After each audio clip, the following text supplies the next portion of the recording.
Welcome to my channel Wandering Nomad. Stay tuned for a Mahakumbh Yatra.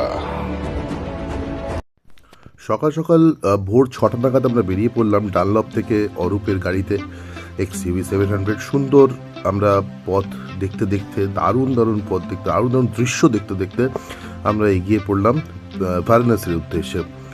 ভোর 6টায় বেরিয়েছি, বারাণসী পৌঁছতে পৌঁছতে সন্ধে রাত হয়ে গেছে, ইনফ্যাক্ট রাত্রি 9টা। রাস্তাঘাট মোটামুটি খুব ভালো, দুর্গাপুর অব্দি তো একটু প্রবলেম আছে, তারপরে আবার বিহারের রাস্তায় খানিক প্রবলেম আছে, কিন্তু প্রাকৃতিক শোভা ঝাড়খণ্ডে ঢোকার পর অপূর্ব, জাস্ট অপূর্ব।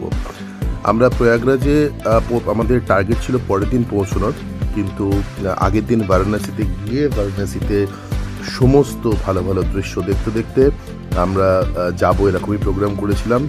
অরূপের রুদ্ধশ্বাস গাড়ি চালানো, পীতাম্বরদার মজা, সুমনদার আনন্দ ফাজলামি এবং আমাদের ডাক্তারবাবুর প্রত্যেক কটা কথায় একটু পাশে থাকার বার্তা আমাদের এই যাত্রাকে যেন আরও অদ্ভুত করে দিয়েছিল, অপূর্ব করে দিয়েছিল। রাস্তাঘাটের অপূর্ব শোভা চতুর্দিকে ছোটাছুটি করতে করতে আমরা অবশেষে রাত্রিবেলা 8:30 9টা নাগাদ গিয়ে পৌঁছলাম বারাণসীতে। অনেক কটা কিলোমিটার চলে আমরা শেষ পর্যন্ত পৌঁছে গিয়েছিলাম বারাণসী।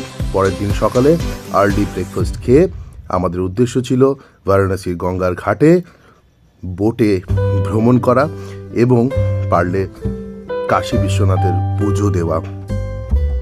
জানি না কি অপেক্ষা করছিল তখনও অবধি, দেখা যাক। তোমরা সঙ্গে থেকো। Thank you.